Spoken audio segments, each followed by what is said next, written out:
Yuk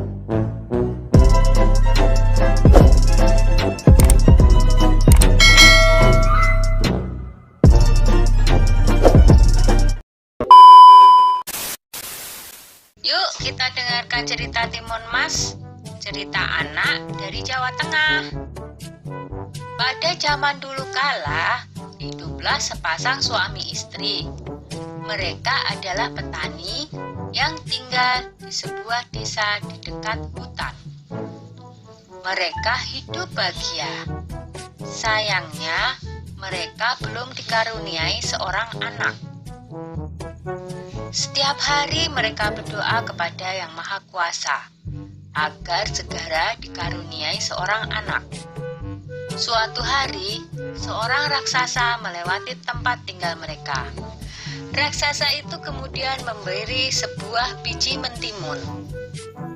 Tanamlah biji ini, nanti kau akan mendapatkan seorang anak perempuan, kata raksasa. Terima kasih raksasa, kata suami istri itu. Tetapi ada syaratnya. Pada saat usianya 17 tahun, kalian harus serahkan anak itu kepadaku, saut raksasa.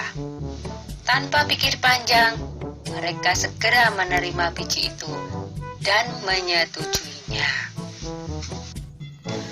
Suami istri itu kemudian menanam biji mentimun itu. Setiap hari mereka merawatnya dengan baik. Beberapa bulan kemudian tumbuhlah sebuah mentimun yang berwarna keemasan. Buah mentimun itu semakin lama semakin besar dan berat. Ketika masak, mereka memetiknya. Dengan hati-hati, buah itu pun mereka potong.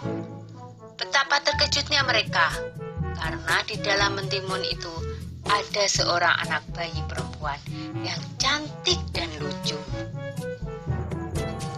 Tahun demi tahun berlalu, Timun Mas tumbuh menjadi gadis yang cantik jelita. Kedua orang tuanya sangat bangga padanya. Tapi mereka juga takut, karena pada usia 17, mereka harus menyerahkan timun emas kepada raksasa sesuai dengan perjanjian mereka. Ketika timun emas berumur 17 tahun, si raksasa datang. Pak Tani berkata, "Tunggulah sebentar, timun emas sedang bermain. Istriku akan memanggilnya." Lalu ia segera menemui anaknya. "Anakku, ambillah ini," kata Pak Tani sambil menyerahkan sebuah kantong kain. "Ini akan menolongmu melawan si raksasa. Sekarang, larilah secepat mungkin."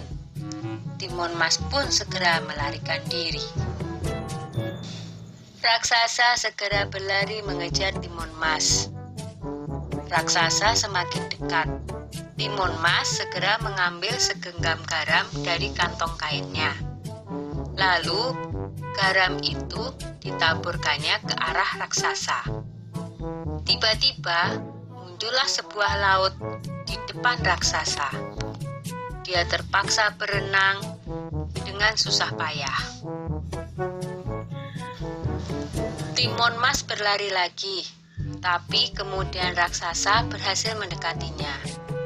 Timun Mas kembali mengambil benda ajaib dari kantongnya dan dilemparkannya ke arah raksasa. Seketika muncullah pohon dengan ranting dan duri-duri tajam menghalangi si raksasa. Raksasa berteriak kesakitan. Tapi raksasa itu sungguh kuat dan terus mengejar Timun Mas. Maka Timun Mas pun mengeluarkan benda ajaibnya yang ketiga. Ia menebarkan biji-biji mentimun ajaib. Seketika itu pula tumbuhlah kebun mentimun yang sangat luas.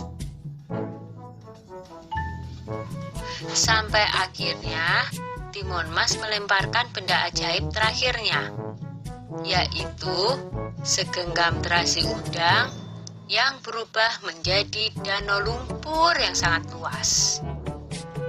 Raksasa itu akhirnya terjerembab di danau lumpur itu dan tak bisa lolos lagi. Timun Mas selamat dari kejaran raksasa. Timun Mas pun kembali ke rumah orang tuanya. Ayah dan ibunya sangat senang melihat Timun Mas berhasil selamat. Sejak saat itu, mereka hidup bahagia bersama-sama. Sudah dulu ya cerita Timun Masnya. Jumpa lagi.